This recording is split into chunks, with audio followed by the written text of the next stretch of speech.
Hello and welcome back to Skills Explorer. So in this video I'm going to cover Boyer-Murray algorithm. तो guys string matching algorithm की series में ये हमारा fourth algorithm है।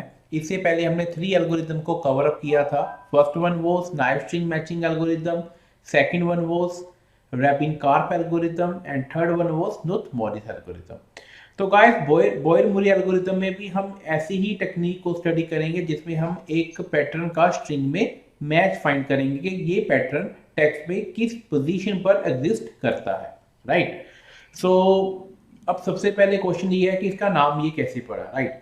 सो it was developed by Robert S Boyer and J Strother Moore in 1977। तो इन दो persons ने मिलके इस एल्गोरिथम को इन्वेंट किया था। तो अगर आप इन दोनों की कास्ट चेक कीजिए, बोयन एंड मुरे, तो इन दोनों के कॉम्बिनेशन से इस एल्गोरिथम का नाम इन्होंने सुजेस्ट किया। So Boyer-Murray algorithm is considered the most efficient string matching algorithm. For example, text editor and command substitution. अगर आप टेक्स्ट एडिटर यूज करते हो, जब हम फाइंड करते हो किसी टेक्स्ट को सर्च करते हो तो वो कैसे करता है, वो मैचिंग पैटर्न कौन सा अडॉप्ट करता है, उसका प्रोसीजर हमने इस ट्यूटोरियल में डिस्कस करना है। So why we use this algorithm? Problem for brute force search, right. देखिए जो आपका नाइफ स्ट्रिंग मैचिंग एल्गोरिथम था उसे हम क्या बोलते थे? Brute force search algorithm. तो उसमें एक प्रॉब्लम थी, क्या थी? We keep considering too many comparison. हर बारी हमें कंपैरिजन करेक्टर बाय करेक्टर करते ही जा रहे थे। So the time complexity increase order of m into n. M क्या थी? आपकी लेंथ थी टेक्स्ट की, और n क्या थी? लेंथ थी पैटर्न की। तो इतनी कॉम्प्लेक्सिटी इंक्रीज हो गई थी। So that's why Boyer-Murray algorithm, it works the fastest when the alphabet is moderately sized and the pattern is relatively long. अगर आपके पैटर्न का साइज बड़ा है और टेक्स्ट में भी कैरेक्टर्स जाते हैं तो कंपैरिजन ज़्यादा होने थे अगर आप फर्स्ट टेक्निक यूज़ करते हो, ब्रूट फोर्स या नाइफ स्ट्रिंग। लेकिन अगर आप बोयर-मुरे एल्गोरिथम यूज़ करते हो तो इसमें कॉम्प्लेक्सिटी काफ़ी डिक्रीज हो जाती है। तो कैसे हो जाती है उसके प्रोसीजर को हम अंडरस्टैंड करेंगे।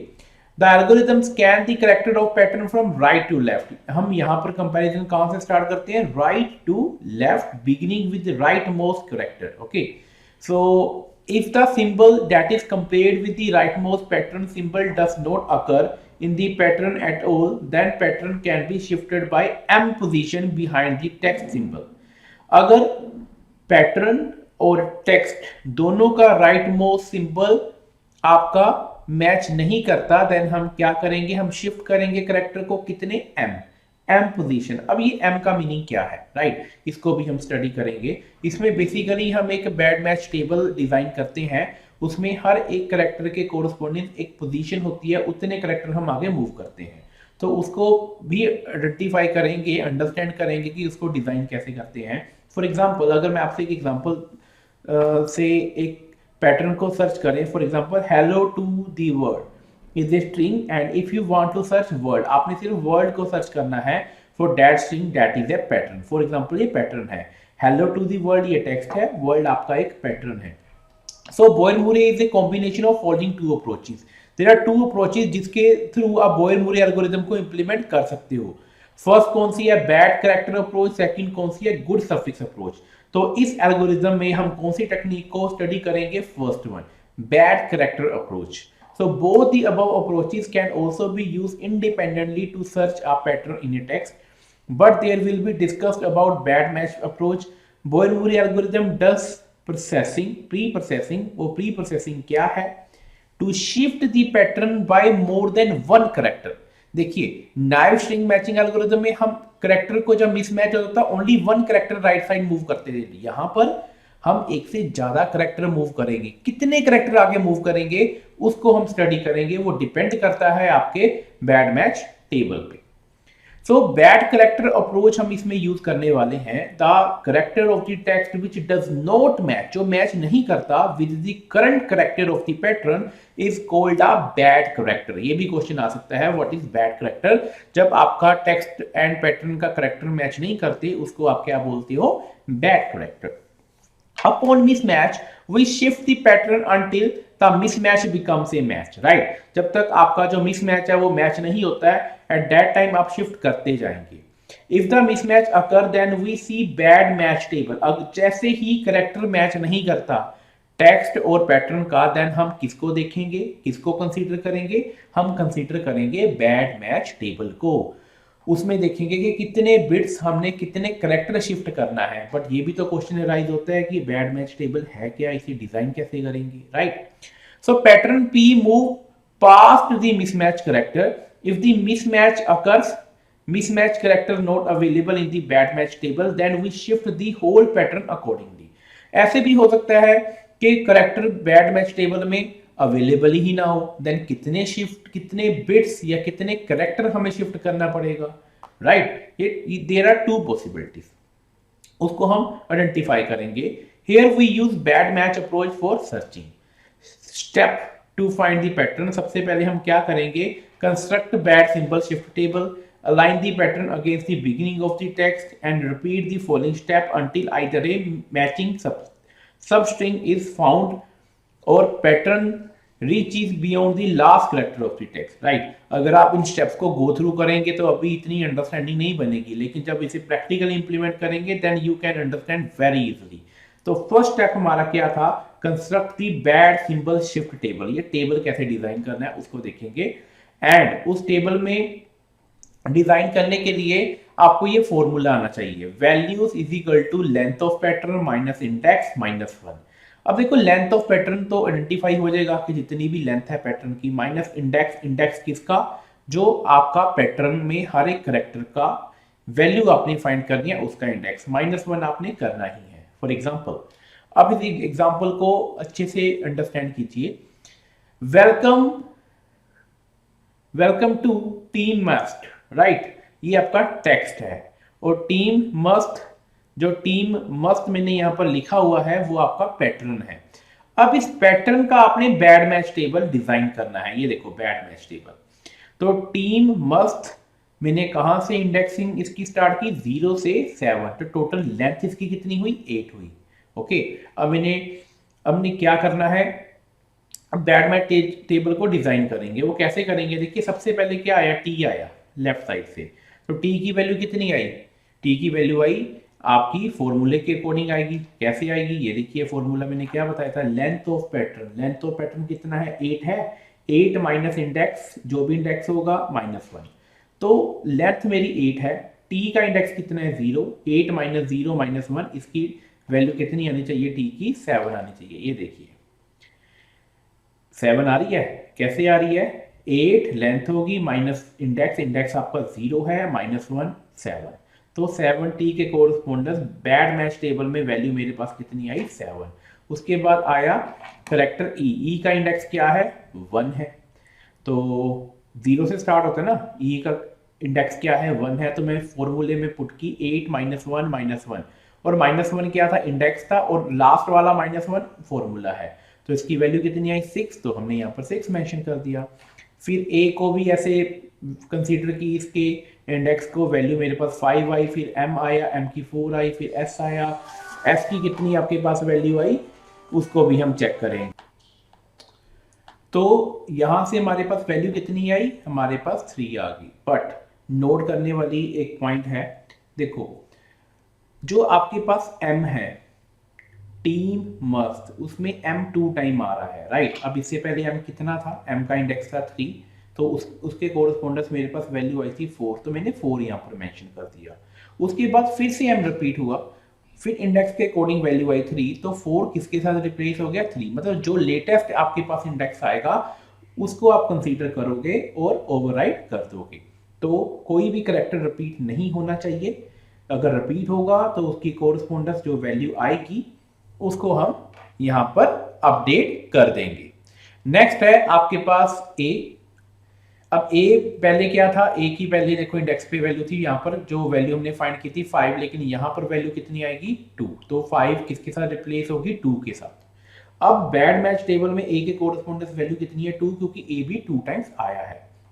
Then move to S, S की वैल्यू आई 1, देन लास्ट में आई टी, टी की वैल्यू कितनी आई 1। ओके, अब t की वैल्यू पहले कितनी थी, t की वैल्यू पहले थी 7, लेफ्ट मोस्ट करेक्टर पे देखिए, और राइट मोस्ट करेक्टर पर उसकी वैल्यू कितनी आ रही है, 1 आ रही है, राइट। तो उसकी वैल्यू कितनी यहाँ पर हमने अपडेट कर दी 1। एक ये मेथड है। तो अब आप सोचोगे कि t की वैल्यू तो 1 आई है, तो हमने 1 के साथ अपडेट कर दिया। जैसे m की वैल्यू 2 टाइम्स आई थी तो हमने लेटेस्ट वाली कंसीडर की थी, बट यहां पर एक ट्विस्ट है। यहां पर जो आपका पैटर्न होगा, जो सबसे राइट मोस्ट करेक्टर होगा, जैसे t है, उसकी वैल्यू हमने ऑलवेज क्या कंसीडर करनी है, पैटर्न की लेंथ। और t मैं यहां पर मेंशन नहीं करूंगा बैड मैच टेबल में, उसकी जगह मैं मेंशन करूंगा स्टार। और इसके कोरस्पोंडेंस क्या वैल्यू लिखूंगा, जो ये पूरे पैटर्न की लेंथ है। अब लेंथ यहां पर कितनी थी, 8, तो मैं स्टार के कोरस्पोंडेंस यहां पर क्या लिखूंगा, 8।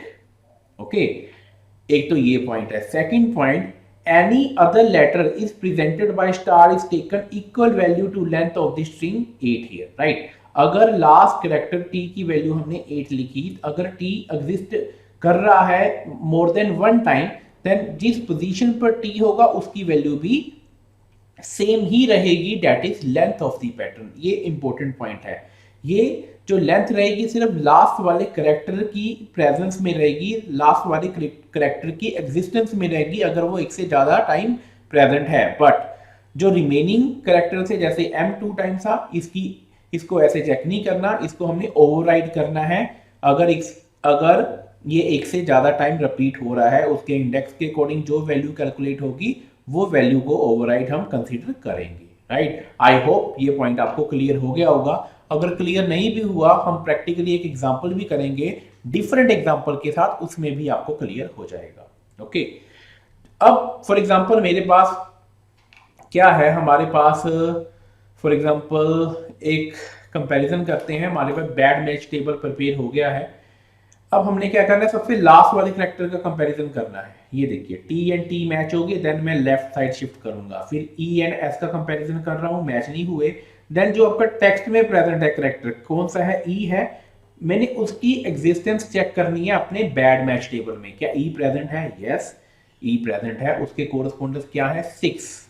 तो मैंने कितने करेक्टर मूव आगे करने हैं, 6। तो हम क्या करेंगे, move 6 spaces toward right side हम मूव करेंगे। ये देखिए, तो हमने क्या किया, ई से हमने स्टार्ट किया। ये देखिए, पहले हम कहां से, हमने ई से हमारा मिसमैच हुआ था। तो हमने क्या किया, जब हमने इसको शिफ्ट किया अपने पैटर्न को, तो कहां से हमने किया, ई से ही किया। ये देखिए, ओके। अब मैं फिर से इसको मैच करूंगा, एम एंड टी लास्ट वाले करेक्टर मैच नहीं हुए। ये देखिए, मैं ई से पहले इसको काउंट करता हूं, 1 2 3 4। ये देखिए, आपने यहां पर शिफ्ट करना है आगे से। ओके, कहां से शिफ्ट करना है, अब ये इंपॉर्टेंट पॉइंट है, इसको अगर ये समझ में नहीं आया तो आपका क्वेश्चन नहीं हो सकता। अब मैंने क्या बोला कि ई के कोरस्पोंडेंस वैल्यू कितनी है, 6। अब इसका लेफ्ट मोस्ट करेक्टर देखो, लेफ्ट मोस्ट पे W है और T है। तो जो W है, अगर मैं यहां से 6 करेक्टर काउंट करूं, 1 2 3 4 5 6, यहां पर आ रहा है ना, तो आपने क्या करना है, आपने फर्स्ट करेक्टर को स्किप करना है, मतलब W को आपने स्किप करना है और नेक्स्ट करेक्टर से काउंट करना है। मतलब E से मैं फर्स्ट करेक्टर काउंट करूंगा, 1 2 3 4 5 6। तो E पर आपका 6 एलिमेंट आ रहा है, 6 पोजीशन आ रही है। तो मैं अपने पैटर्न को E से मैच करना स्टार्ट करूंगा। ये देखिए, मैं पूरे के पूरे पैटर्न जो हमारा है टीम मस्ट, मैं E से कंपैरिजन स्टार्ट करूंगा, उसके कोरस्पोंडेंस करेक्टर को ले आऊंगा। ये देखिए, अब E के कोरस्पोंडेंस क्या है, T है, और M के कोरस्पोंडेंस आपका क्या है, T है। लेकिन मैं कंपैरिजन कहां से करूंगा, राइट टू लेफ्ट। तो सबसे राइट में M और T है जो कि मैच नहीं करते। फिर मैं M की प्रेजेंस चेक करूंगा, क्या मेरे बैड मैच टेबल में प्रेजेंट है, यस। M के कोरस्पोंडेंस वैल्यू कितनी है, 3। तो हम क्या करेंगे, आपका लेफ्ट मोस्ट करेक्टर कौन सा है, E एंड T। तो मैं E को स्किप करूंगा, उसके नेक्स्ट करेक्टर से कितने पोजीशन मूव करूंगा, 3, क्योंकि M की वैल्यू कितनी है, 3। तो मैं T को 1 काउंट करूंगा, 2 3। तो इस जो सेकंड टाइम T है, यहां से हम कंपैरिजन स्टार्ट करेंगे आपके पैटर्न का। ये देखिए, अब जैसे मैंने इतने बिट्स, इतने करेक्टर आगे शिफ्ट किए, तो हमारा पूरा का पूरा पैटर्न मैच कर गया। देखिए कितने ऑपरेशन लगे, 2 या 3 ऑपरेशन लगे, इतना बड़ा पैटर्न हमें मैच कर गया। और यही हमें कितना बड़ा प्रोसेस फॉलो करना होता था जब हम नाइफ स्ट्रिंग मैचिंग एल्गोरिथम करते थे, राइट। तो ये टेक्निक हमने अडॉप्ट करनी थी, किसमें करनी थी, हमने ये टेक्निक यूज की है बोयर मुरे एल्गोरिथम में। आई होप ये आपको क्लियर हो गया होगा। और ये उसका एल्गोरिथम है कि इसको सारे स्टेप्स कैसे प्रोसीड करने हैं। I is equal to 0, i less than length of text minus length of pattern. ये इंपॉर्टेंट पॉइंट है, जितनी लेंथ आपके टेक्स्ट की है उसमें से माइनस करनी है length of pattern is equal to I plus number of skip, के कितने पॉइंट हम स्किप कर रहे हैं, जो एम की वैल्यू आती थी। नंबर ऑफ स्किप आपको 0 है, फिर लेंथ ऑफ पैटर्न -1 तक आपने चलानी है रूप जे की, j greater than is equal to 0, j minus minus. फिर आपने हर एक करेक्टर को कंपेयर करना है टेक्स्ट एंड पैटर्न के, अगर मैच कर जाता है देन आप नेक्स्ट मूव करोगे, अदरवाइज आप क्या करोगे, स्किप करोगे। तो kindly go through this algorithm. ये एल्गोरिथम है आपके बोयर मुरे एल्गोरिथम का। एंड इसके बाद हम एक और एग्जांपल करेंगे प्रैक्टिकल, सो डैट अगर आपको इस एग्जांपल में कुछ डाउट भी हो वो आपका सेकंड एग्जांपल में क्लियर हो जाए, right. So keep in this video और let's start another example of Boyer Moore algorithm. Hello friends, my name is Rahul. I am going to start another algorithm, that is Boyer-Murray algorithm. So guys, string matching algorithm की series में ये हमारा last algorithm है, that is Boyer-Murray algorithm. इससे पहले हमने 3 algorithm को cover up किया है, that is match string matching algorithm, second था हमारा रैपिंग कार्व एल्गोरिथम और थर्ड हमारा था KMP, right, Knuth Morris Pratt algorithm. तो गाइस हमने नुथ मॉरिस एल्गोरिथम में देखा था देयर वाज इंप्रूवमेंट, राइट। तो वहां पर कॉम्प्लेक्सिटी क्या थी, order of m plus n। And इसी तरह एक और रिफाइनमेंट है जो हम इस एल्गोरिथम में डिस्कस करेंगे। टास्क हमारा सेम है कि हमने एक पैटर्न, हमारे पास एक पैटर्न है, उसको हमने सर्च करना है एक पर्टिकुलर स्ट्रिंग में, लेकिन हम ये देखेंगे कितने ऑपरेशन कम लगे, राइट। तो किस अप्रोच से हम उसे सर्च कर सकते हैं। तो फॉर एग्जांपल हमारे पास ये टेक्स्ट है, जैसे यहाँ पर क्या लिखा हुआ है, welcome to Suraina college, right. For example हमारे पास ये टेक्स्ट है और हमने सर्च क्या करना है, सुरैना। सुरैना यहाँ पर कहाँ है, 9th करेक्टर से हमारे पास 14th करेक्टर तक ये प्रेजेंट है, हमें यहाँ पर देख के क्लियर हो रहा है, राइट। बट हम ऐसा कौन सा एल्गोरिथम में कौन सी अप्रोच यूज करेंगे जिससे हम ये सर्च कर सके। तो गाइस जैसे हमने प्रीवियस एल्गोरिथम में भी डिस्कस किया था कि हम कंट्रोल F प्रेस करते हैं एमएस वर्ड में, एक्सेल पावर पॉइंट में, और हमें सर्च आ जाता है या किसी भी टेक्स्ट एडिटर में। लेकिन वो सर्च करके हमें कैसे बताता है, बिहाइंड द सीन कौन कौन सी एल्गोरिथम है। तो कुछ ऐसी अप्रोच वहां पर इंप्लीमेंट होती है, ये एल्गोरिथम वहां पर इंप्लीमेंट होती है। तो लेट्स स्टार्ट। तो गाइस अगर आपने बोयर-मुरे एल्गोरिथम को स्टडी करना है, देन हम सबसे पहले इसकी इंडेक्सिंग करते हैं 0 से। ये देखो हमने 0 से लास्ट तक चलेंगे 21, मतलब 0 को अगर मैं ऐड करूं तो टोटल लेंथ कितनी हुई टेक्स्ट की, आपकी 22।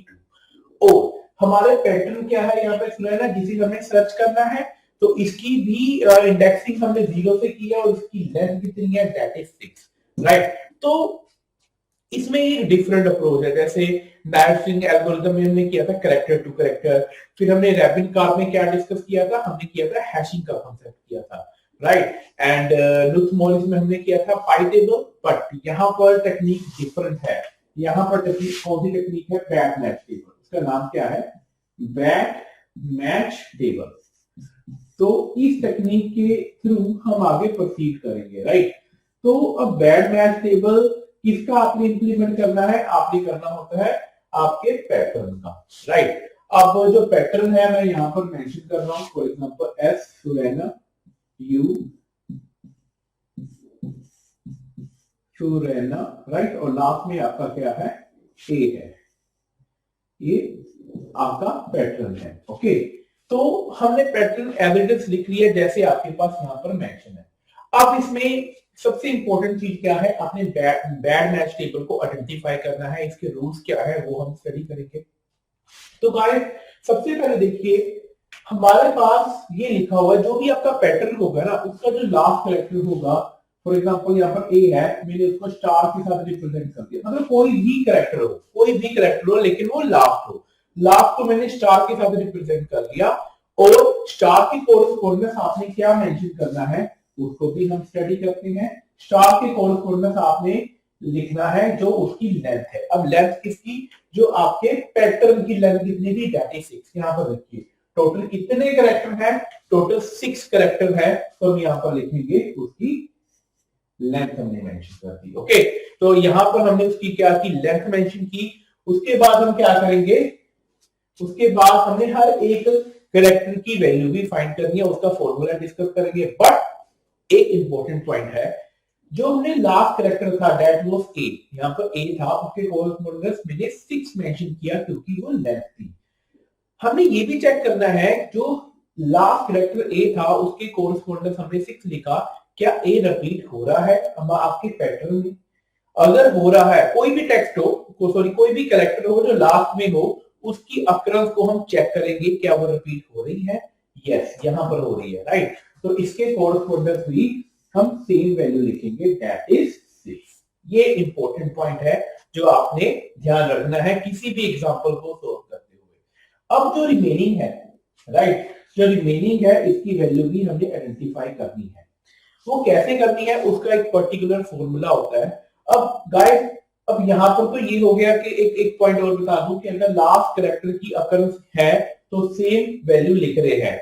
ये भी हो सकता है कि लास्ट कैरेक्टर की अकरंस नहीं है, कोई डिफरेंट कैरेक्टर की अकरंस है, तो उस केस में कैसे करेंगे उसको हम लेटर ऑन डिस्कस करेंगे एक डिफरेंट एग्जांपल के साथ। ओके, अभी तक आपका फोकस जस्ट यहां तक होना चाहिए और हमारे माइंड में क्या होना चाहिए कि डिफरेंट कैरेक्टर की वैल्यू हमें आइडेंटिफाई करनी है।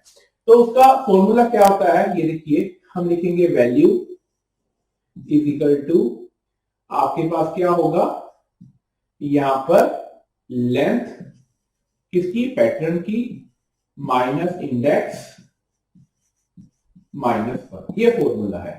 अब वैल्यू का मीनिंग क्या है, वैल्यू का मीनिंग ये सारे कैरेक्टर्स हैं। ओके, फॉर एग्जांपल जैसे यहाँ पर एस है तो मैंने यहाँ पर एस लिखा, लेंथ आपकी कितनी थी 60, इंडेक्स, इंडेक्स किसका, जिस कैरेक्टर की आपने वैल्यू आइडेंटिफाई करनी है, मान लो आपने एस की करनी है तो आपने यहाँ पे लिखा 0 -1 और यहाँ पर आंसर कितना आया, दैट इज 5। ओके, तो ये आपके बैड मैच टेबल में वैल्यू आ गई इस कैरेक्टर की, दैट इज एस की। इसी तरह हम नेक्स्ट की फाइंड करेंगे, दैट इज यू। तो हमने यहाँ पर u लिखा, 6 लेंथ है -1, u का इंडेक्स क्या है 1, 1 -1 दैट इज 4। तो हमने यहाँ पर 4 लिख दिया, right. It's very easy process, right. अब नेक्स्ट क्या है r, r के लिए भी हम फाइंड कर रहे हैं 6 -2। अब r के कोरस्पोंडेंस इंडेक्स कितना था 2, अब यहाँ पर कितनी वैल्यू आएगी, दैट इज 3। अब गाइस यहां पर आ रहा है a, अब आपकी माइंड में होगा सर a की वैल्यू तो हमने ऑलरेडी लिख दी है, क्या हमें कैलकुलेट करनी पड़ेगी? अगर मैं कैलकुलेट करूं तो कितनी आएगी, ये देखिए 6 -3 -1 दैट इज 2। तो यहाँ पर 2 आनी चाहिए, लेकिन मैं इसको रिप्लेस करके 2 नहीं लिख सकता, राइट, क्योंकि ये लास्ट कैरेक्टर की अकरंस है। अगर ये लास्ट कैरेक्टर की अकरंस ना होती, राइट, अगर ये लास्ट कैरेक्टर की अकरंस ना होती देन हमने क्या करना था, 6 को कट करके 2 लिख देते, या कोई भी वैल्यू होती 2 लिख देते, राइट। तो इसकी एग्जांपल को भी हम अंडरस्टैंड करेंगे, लेकिन यहां पर आप इसको कंसीडर 2 को नहीं करोगे क्योंकि ये 6 के साथ रिप्लेस ऑलरेडी हुआ पड़ा है, क्योंकि ये लास्ट कैरेक्टर है। अगर कोई डिफरेंट कैरेक्टर होता देन हम रिप्लेस करते, उसको भी मैं कंसीडर करूंगा। फॉर एग्जांपल जो आपका लास्ट वर्ड है कॉलेज, इसमें जो डबल एल है ये 2 टाइम्स आ रहा है। ओके, तो इसको भी मैं बता ही देता हूं। अगर मैं इसका बैड मैच टेबल लिखूं तो जैसे ही कॉलेज है तो लास्ट कैरेक्टर ई है, ओके, लेकिन कॉलेज में डबल एल आ रहा है। अगर कोई ऐसा कैरेक्टर है जो लास्ट कैरेक्टर नहीं है और उसकी रेपिटेशन हो रही है तो उसको मैं सिंगल टाइम लिखूंगा। इस चीज को याद रखना अपने बैड मैच टेबल में। तो जैसे अब ये कॉलेज है COLEGE, तो इस चीज में आप ध्यान देखिए, तो जैसे हमने ये बैड मैच टेबल प्रिपेयर किया, एल को मैंने सिंगल टाइम लिखा, ये देखिए एल को हमने क्या लिखा, सिंगल टाइम लिखा है, या क्योंकि ये लास्ट कैरेक्टर नहीं है। अब कॉलेज कितने कैरेक्टर का होता है, 1 2 3 4 5 6 7 7 का होता है। तो लास्ट मैं ई नहीं लिखूंगा, लास्ट की जगह मैं क्या लिखूंगा 7, क्योंकि स्टार के कोरस्पोंडेंस हम 7 लिखेंगे। और लास्ट में क्या था ई, क्या ई की अकरंस है इसमें पैटर्न में, यस यहां पर है, तो इसके कोरस्पोंडेंस भी हम 7 लिखेंगे। आई होप ये आपको क्लियर हो गया होगा, बट यहाँ पर केस लिटिल बिट डिफरेंट है, लिटिल बिट डिफरेंट है, बिकॉज यहाँ पर एल 2 टाइम आ रहा है। अब इस केस में मेरे पास लेंथ कितनी है 7, ओके। अब मैं सी की वैल्यू कैसे फाइंड आउट करूंगा, फॉर्मूला क्या होता है आपका, c is equal to length minus index -1। यहाँ पर क्या है, लेंथ आपकी 7 है, इंडेक्स आपका 0 है, ये देखो 0 ठीक है। तो अगर मैं इसकी कंसीडर करूं 0 1 2 3 4 5 6, राइट। मैं आपको फर्स्ट क्वेश्चन मेरा अभी कंप्लीट नहीं हुआ, लेकिन मैं सेकंड भी आपको क्लियर कर रहा हूं। यहाँ पर 0 आया इंडेक्स -1, दैट इज कितना आया 6 आया, हमने यहाँ पे 6 लिख दिया। फिर आया ओ के लिए क्या करोगे, o -1 दैट इज 5, तो हमने 5 लिख दिया। फिर आया l, अब l 2 टाइम आ रहा है, इंपॉर्टेंट पॉइंट है। l कितने टाइम आ रहा है, 2 टाइम। फर्स्ट 2 इंडेक्स पे, सेकंड थर्ड इंडेक्स पे। तो हम क्या करेंगे, हम इसको, ये देखिए ध्यान से देखना, l के लिए मैं क्या लिख रहा हूं, फर्स्ट l के लिए लेंथ मेरी 7 है, माइनस l का इंडेक्स कितना था 2, तो 2 - 1 दैट इज 4। ओके, तो हमने यहाँ पर 4 लिखा। अब फिर से l आया जो थर्ड इंडेक्स पर है, तो थर्ड के लिए हमने क्या लिखा, 7 - 3 - 1, ये देखिए 3। अब जब 3 आया ना, तो मैं 4 को कट करके यहाँ पर 3 मेंशन करूंगा। इस केस में हम ऐसे प्रोसीड करेंगे। उसके बाद आपके पास आया ई को मैं नहीं छेड़ूंगा क्योंकि लास्ट कैरेक्टर की अकरेंस है। फिर आया जी के लिए हम क्या करेंगे, 7 माइनस जी की अकरेंस क्या थी, दैट इज 5, तो 5 - 1 1, तो इसकी लिखेंगे 1। तो गाइस इस तरह आप हैंडल कर सकते हो बैड मैच टेबल को। ओके, तो ये तो हुई कॉलेज की एग्जांपल। तो ये मैंने क्यों आपको बताया कि आपने कंफ्यूज नहीं होना कि अगर लास्ट कैरेक्टर की अकरेंस हो तो आपने क्या करना है, अगर डिफरेंट कैरेक्टर की अकरेंस हो तो आपने ऐसे मैनेज करना है। अब हम चलते हैं हमारी फर्स्ट एग्जांपल के ऊपर, जिसमें हमने सुरेना टेबल की वैल्यू फाइंड कर रही है। तो हमने ए तक तो कर दिया था, नाउ मूव टू एन। अब n के लिए क्या करेंगे, 6 माइनस n का इंडेक्स क्या है, दैट इज 4, 4 - 1, तो यहां पर आया 1, राइट। 6 - 4 - 1 दैट इज 1, तो यहां पर हमने लिख दिया 1। सो गाइस यहां तक तो आपका क्लियर हो गया। ओके, ये टेबल क्लियर हो गया। तो ये मैं थोड़ा सा डिलीट कर देता हूं, ये देखिए, क्योंकि अब हमने आगे सोल्व करना है। इन सभी चीजों को मैं डिलीट कर देता हूं। अब हमने क्या करना है, हमें ये क्लियर हो गया कि हमारे पास ये टेबल की वैल्यू आई है सुरैना की, राइट। 6 5 4 3 6 1 6। अब हमने इसको कंपेयर करना है। अब कंपेयर कैसे करना है, ये सुरैना है, ये आपका टेक्स्ट है। आपने बिल्कुल कोरस्पोंडेंस लिख देना है। आपको कैसे लिखना है, बिल्कुल कोरस्पोंडेंस। कैसे लिखोगे, ये देखिए, सुरैना बिल्कुल कैरेक्टर के नीचे ये ऐसे।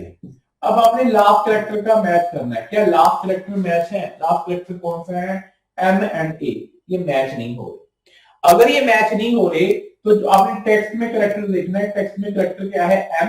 आपने एम को सर्च करना है इस बैड मैच टेबल में, क्या एम प्रेजेंट है, नहीं। अगर प्रेजेंट नहीं है तो स्टार के कोरस्पोंडेंस सामने 6 को कंसीडर कर लेना है, राइट। मैं फिर से रिपीट कर रहा हूं, हमने लास्ट कैरेक्टर की अगर उसको मैच किया तो ये कोरस्पोंडेंस मैच नहीं हो रहे। तो जो टेक्स्ट में कैरेक्टर है दैट इज एम, एम को मैंने चेक किया बैड मैच टेबल में, क्या वो प्रेजेंट है, नहीं है, तो मैं स्टार के कोरस्पोंडेंस 6 को कंसीडर करूंगा। ओके, अब 6 का मीनिंग क्या है, अब इसका फर्स्ट कैरेक्टर क्या था, एस एंड डब्ल्यू, राइट। तो जो टेक्स्ट का फर्स्ट कैरेक्टर है दैट इज डब्ल्यू, मैं इसको स्किप करूंगा और काउंटिंग नेक्स्ट कैरेक्टर मतलब ई से स्टार्ट करूंगा, कितनी, 6 तक। 1 2 3 4 5 6, ये ई से मैंने स्टार्ट करना है, राइट। फर्स्ट कैरेक्टर को स्किप करके नेक्स्ट कैरेक्टर से काउंटिंग स्टार्ट करनी है जो इस टेबल में वैल्यू है। तो जो सुरैना है, अब मैं उसका मैच जो करूंगा इस ई से स्टार्ट करूंगा, ये देखिए, ये यहां से। ओके, तो ये एडवांटेज होता है आपके बैड मैच टेबल का। अब हम फिर से लास्ट कैरेक्टर के साथ मैच करेंगे, आर एंड आई फिर से मैच नहीं हो रहे, तो मैं क्या करूंगा, आर को जो आपके टेक्स्ट में प्रेजेंट है कैरेक्टर, वो चेक करूंगा क्या इस टेबल में प्रेजेंट है, यस यहां पर है, इसके कोरस्पोंडेंस वैल्यू क्या है, 3 है। ओके, तो हम क्या करेंगे, स्टार्ट कहां से हो रहा है, यहां से हो रहा है ना, 6 से। तो मैं फर्स्ट कैरेक्टर को स्किप करूंगा ई को, और 3 नेक्स्ट कैरेक्टर से स्टार्ट करूंगा काउंटिंग, मतलब यहां से 1 2 3, तो यहां पर आया। इट मीन हमने यहां से नेक्स्ट मैच करना है, तो मैं इसको डिलीट करूंगा। इस पैटर्न को और यहां से हम स्टार्ट करेंगे। ये सुरैना, ये देखिए। तो लास्ट करेक्टर मैंने मैच किया, मैच कर गया, फिर नेक्स्ट करेक्टर पर पहुंचे, N A R U S, सभी मैच कर गए। इट मींस हमें करेक्टर हमारा जो पैटर्न था फाउंडर हो गया। किस पोजीशन पर हुआ? इस 9th पोजीशन पर हुआ। तो गाइस ये टेक्निक थी, अगर आपने ऑब्जर्व किया हो, देखो कितनी जल्दी हमने फाइंड आउट कर दिया, राइट। तो अगर हम करेक्टर बाय करेक्टर करते तो कितने टाइम लगता? यहाँ पर हम 6 करेक्टर आगे मूव करके फिर 3 करेक्टर मूव करके, तो कितना टाइम हमारा सेव होगा। तो इस टेक्निक के जरिए हम किसी भी पैटर्न को सर्च कर सकते हैं। सेकंड मैंने एग्जांपल क्या ली थी? कॉलेज की। ये देखिए, इसका भी हमने बनाया था। क्या बनाया था? हमने इसका बनाया था बैड मैच टेबल। तो अब इसको भी सोल्व करके देखते हैं। ओके, हम सेकंड पैटर्न लेते हैं, दैट इज कॉलेज। ये कॉलेज बिल्कुल मैं इसके कोरस्पोंडेंस लिखूंगा। ये देखिए कॉलेज। अब यहां पर देखिए मैच हो गया लास्ट कैरेक्टर, यस हो गया। ये डिफरेंट केस आ गया। अगर लास्ट मैच हो गया तो उसके नेक्स्ट कैरेक्टर को मैच करेंगे, एम एंड जी को। क्या एम एंड जी मैच कर रहे हैं? नो।